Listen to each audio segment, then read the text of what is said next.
हाय hello नमस्कार, welcome to geography. My name is Siddharth और आप मेरे साथ जुड़े हैं मानव भूगोल को पढ़ने के क्रम में। और इस क्रम में हम लोग विश्व की प्रमुख जनजातियों को पढ़ रहे थे। और विश्व की प्रमुख जनजातियों को पढ़ने के क्रम में हम लोगों ने विश्व की अनेक जनजातियों को पढ़ लिया है। इस वीडियो में अब हम लोग अरब के बद्दू और किर्गिज़ जनजाति को पढ़ेंगे। इनको पढ़ने से पहले मैं आपको पहले एक बार बता दूं कि हमने कौन कौन सी जनजातियों के विषय में इनसे पूर्व वीडियोस में चर्चा की है, जिनमें सबसे पहले तो हमने देखा था पिग्मी जनजाति को। पिग्मी जनजाति के बाद हमने देखा एस्किमो को। एस्किमोज के साथ में हमने सेमोयेड्स को देखा, तुंगू को देखा, चकची को देखा। उसके बाद हमने विभिन्न जनजातियों को पढ़ने के क्रम में मसाई जनजाति को देखा, बुशमैन जनजाति को देखा। और अब हम लोग आज अरब के बद्दू जो हैं उनको पढ़ेंगे, साथ में किर्गिज़ जनजाति भी इसी वीडियो में हम लोग कंप्लीट करेंगे। मानव जनजातियों के क्रम में इसके पश्चात हम लोग भारत में पाई जाने वाली विभिन्न जनजातियों के बारे में चर्चा करेंगे। तो सबसे पहले तो अरब के जो स्थायी निवास क्षेत्र हैं और खाना बदोशी क्षेत्र है, वहाँ पर अनेकानेक जनजातियाँ पाई जाती हैं। जिन क्षेत्रों में बेसिकली बद्दू और किर्गिज़ ये लोग पाए जाते हैं, खासतौर से बद्दू, तो वो क्षेत्र है यमन।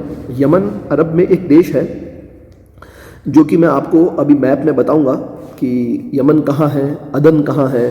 और यहाँ पे जो जो भी नाम आएंगे हम लोग उन्हें मैप में देखते चलेंगे ताकि आप याद रखें। सबसे पहले यहाँ देख लेते हैं यहाँ पे कैसा क्लाइमेट है, कैसा यहाँ पे खान पान है और कौन सी परिस्थितियाँ हैं जो यहाँ पर अभी भी जनजातीय क्षेत्रों को विकसित रखने में योगदान देती है। तो सबसे पहली बात यमन की करते हैं। तो ये अरब के दक्षिण पश्चिमी भाग में जो क्षेत्र है वो यमन कहलाता है। यह प्रदेश जिसमें बसंत तथा ग्रीष्म ऋतुओं में वर्षा होती है, जैसा कि अक्सर हम लोग देखते हैं उत्तरी गोलार्ध में 20 से 30 डिग्री अक्षांश के आसपास। इस क्षेत्र में मक्का, ज्वार, बाजरा, गेहूं, खजूर, अंगूर की बहुत अच्छी उपज होती है। देखिएगा, मक्का, ज्वार, बाजरा मोटा अनाज है। गेहूं की उपज आजकल विश्व में सभी जगह हो रही है। अंगूर और खजूर, स्पेशली खजूर यहाँ की मुख्य फसल होती है, या यूँ कहें मुख्य फ्रूट है, अच्छी उपज होती है। तथा यहाँ की प्रसिद्ध जो कॉफ़ी है, यमन की कॉफ़ी वाकई में बहुत ज़्यादा फेमस है, वो एक्सपोर्ट की जाती है दूसरे कंट्रीज़ में। यमन में स्थायी गांव चार दीवारी के अंदर बसे हुए कस्बे टाइप हैं, जो टाउन्स कहते हैं हम लोग, जिन्हें यहाँ फोर्टिफाइड टाउन्स, वो यहाँ पर पाए जाते हैं बेसिकली। अदन की बात करते हैं तो अदन भी आप देखिएगा, अदन की जो खाड़ी है उसके उत्तर में स्थित एक शहर है। दक्षिणी समुद्र तटीय उच्च प्रदेश, जिसके पूर्वी भाग में हदरामौत, मतलब ये बेसिकली एक घाटी है जिसका नाम है हैदरमौत, लिखा रहता है कई जगह एटलस में, हदरामौत नाम है इसका। और दक्षिण में सकरा तटीय मैदान है। एक तरफ तो घाटी क्षेत्र है और दूसरी तरफ तटीय मैदान है। यहाँ पर ज्वार, बाजरा, गेहूँ, जौ, खजूर, केले आदि का उत्पादन किया जाता है। ये देखिएगा, ये आपको एक मैप है। इस मैप में आप देखिए, ये जो प्रायद्वीपीय क्षेत्र आपको यहाँ दिख रहा है, ये वाला, ये जो मैं रेड पेन से कर रहा हूँ, जो तीन ओर से पानी से घिरा हुआ है, इसे बोलते हैं अरेबियन पेनिनसुला, मतलब अरब का प्रायद्वीप। इस अरब के प्रायद्वीप में दक्षिण पश्चिमी इस क्षेत्र में देखिए, दक्षिण में इस देश का नाम है यमन, जिसकी राजधानी लिखी हुई है सना। तो ये है यमन। और यमन के दक्षिणी क्षेत्र में ये वाला जो पानी है, ये वाला पर्टिकुलर, इसे बोलते हैं अदन की खाड़ी। और यहाँ पर जहाँ मैं डॉट बना रहा हूँ, ये डॉट, ये जो मैंने डार्क ब्लू पेन से जो गोला बनाया है, यहाँ पाया जाता है आपका शहर अदन। तो अभी हम लोग इसके बारे में बात कर रहे हैं। आगे के मैप्स में आपको दिखाता रहूँगा बद्दूस के बारे में। इसके बाद अगर हम लोग देखते हैं तो ओमान भी अरब का दक्षिणी पूर्वी भाग में स्थित है। यमन के पास वाला जो देश है उसे ओमान कहते हैं। तो दक्षिण पश्चिम में हम लोग कहेंगे यमन और दक्षिण पूर्व में हम लोग कहेंगे ओमान।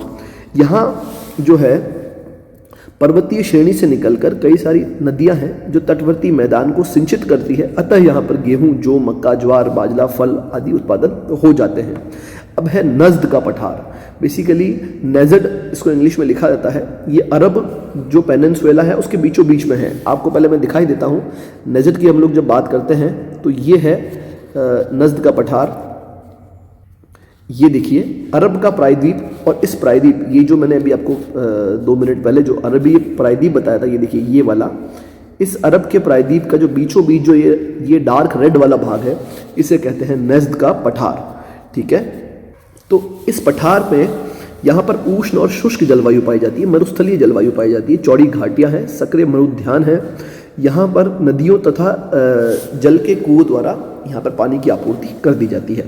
फिर अगर हम लोग बात करें खाना बदोशी की, नोमैडिक लाइफ की, तो इसका क्षेत्र अरब के उत्तरी भाग में हम्मद और नेफद के जो मरुस्थल है, बेसिकली ये पूरा का पूरा अरेबियन पेनिनसुला एक तरीके का मरुस्थलीय क्षेत्र ही है। हम्मद और नेफद यहाँ के प्रमुख मरुस्थल है और इस प्रदेश के जो निवासी हैं वो बेसिकली खाना बदोशी हैं। ऊंट और भेड़ बकरियों का ये लोग झुंड पालते हैं।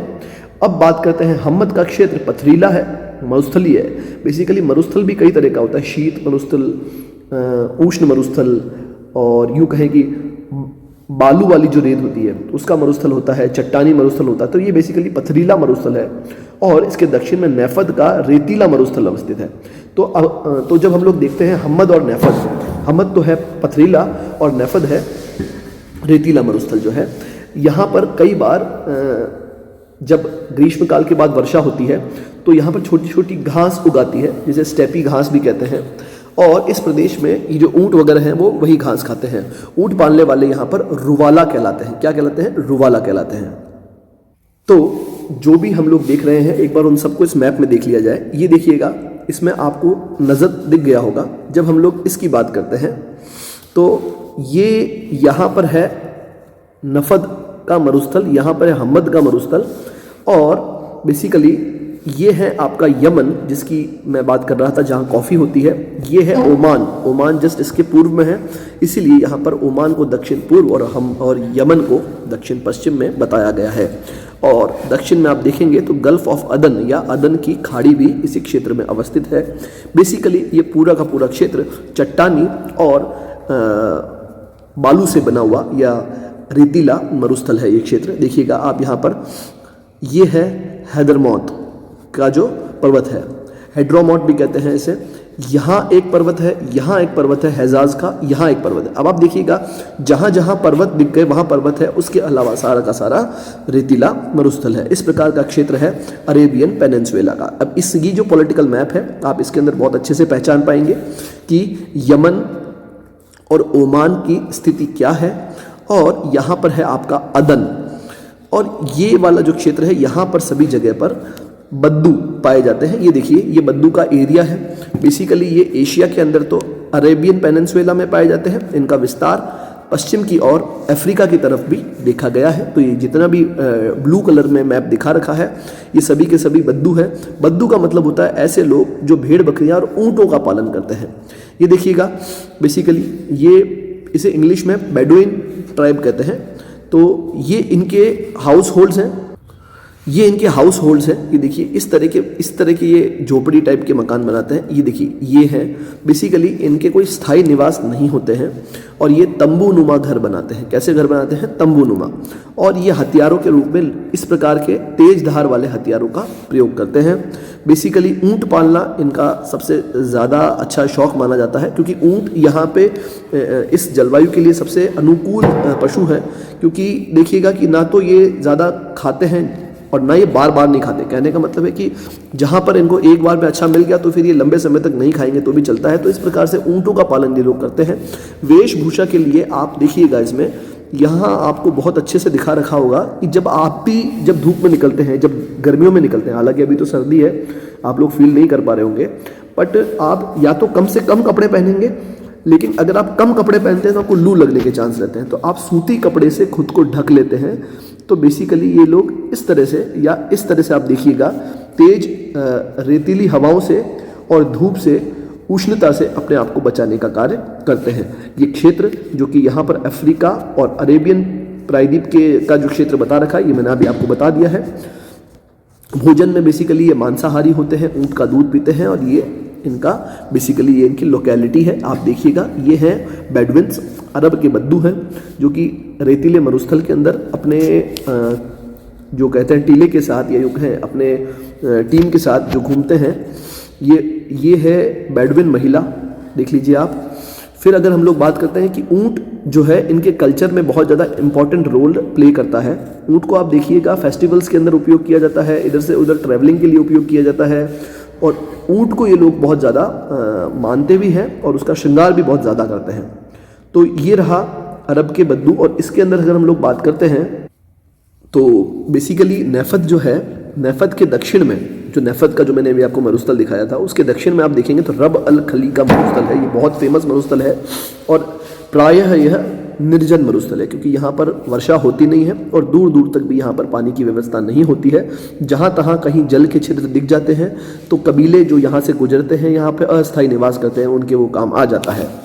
अगर हम लोग बात करें रुवाला के बद्दू की, मतलब बेसिकली ये वही बद्दू है जो नेफद के उत्तरी क्षेत्रों में स्टेपी, जहाँ पर स्टेपी जो घास के मैदान कभी कभार पाए जाते हैं, वहाँ जो पाए जाते हैं उन्हें रुवाला के बद्दू कहते हैं। और बेसिकली ये जो बद्दू हैं ये भेड़ बकरियाँ और ऊँट पालते हैं, जैसा कि मैंने अभी आपको दिखा दिया, उसी को बस मैं यहाँ ब्रीफ कर रहा हूँ अब। और बेसिकली शुष्क मरुस्थलीय चारागाहों के अंदर ये अपने पशुओं को लेके जाते हैं और वहाँ उन्हें पालते हैं। बेसिकली इनका जो मुख्य भोजन है, देख लीजिए, ये है ऊँटनी का दूध होता है और इसको ये ताज़ा भी पीते हैं और खट्टा बनाकर भी पीते हैं। बेसिकली मक्खन और पनीर बनाने की टेक्नोलॉजी ये लोग यूज़ करते ही नहीं हैं। फिर अगर हम लोग बात करते हैं तो ऊँट के बालों से रस्से बनाते हैं, बिछाने के फर्श बनाते हैं, बोरे बनाते हैं, आदि बनाते हैं और थैले, कुप्पे आदि इस तरह से बनाते हैं। फिर अगर हम लोग इनके परिधान की बात करें तो आप देखिएगा, बद्दू लोग लंबा चोगा पजामा पहनते हैं, जैसा कि मैंने आपको बताया था, धूप से बचने के लिए, धूल मिट्टी से बचने के लिए, और सर पर स्कार्फ बांधते हैं, जो आप लोग भी बांधते हैं, जिसको इंग्लिश में बंडाना कहते हैं, और वैसे आपकी लोकल लैंग्वेज में गमछा भी कह देते हो आप। तो ये लोग बेसिकली तंबुओं में रहते हैं। तंबू पे मैंने आपको दिखा दी है, अस्थायी है, और बेसिकली ये लोग मांसाहारी भी हैं और शाकाहारी भी हैं। शाकाहारी भोजन इन्हें कम मिलता है, इसलिए मुख्यतः मांसाहारी जनजाति है। तो ये था अरब के बद्दू का एक सामान्य सा और छोटा सा परिचय। इसी तरह से एक और सामान्य परिचय हम लोग देख लेते हैं किर्गिज़ का। तो आप चाहे तो मैं किर्गिज़ को नेक्स्ट वीडियो में बता देता हूँ, वरना ये वीडियो ज़्यादा लंबा हो जाएगा बाबा। तो अब हम लोग नेक्स्ट वीडियो के अंदर किर्गिज़ को पढ़ेंगे, लेकिन इससे पहले एक बार आप जो अरब के बद्दू मैंने आपको पढ़ाया है, एक बार आपको जहमत होगी, एक बार अपनी एटलस उठाइए, एटलस के अंदर देखिएगा अरब के बद्दू का जो ये वाला जो क्षेत्र है, यहाँ पर कौन कौन से देश आ रहे हैं, कहाँ है अल्जीरिया, कहाँ है लीबिया, कहाँ है इजिप्ट, कहाँ मोरक्को है, कहाँ सऊदी अरब है, यमन, ओमान, इन सब की एक बार आप लोकेशन देखिए, कौन सा देश किस सी या किस सागर के तट पर है। ये आपको वर्ल्ड ज्योग्राफी में बहुत ज़्यादा योगदान देगा। साथ में संसाधन भूगोल को जब आप पढ़ते हैं या आर्थिक भूगोल को जब आप पढ़ते हैं तो ये बहुत ज़्यादा लाभदायक साबित होगा। मिलते हैं नेक्स्ट वीडियो में किर्गिज़ के साथ। Thank you very much.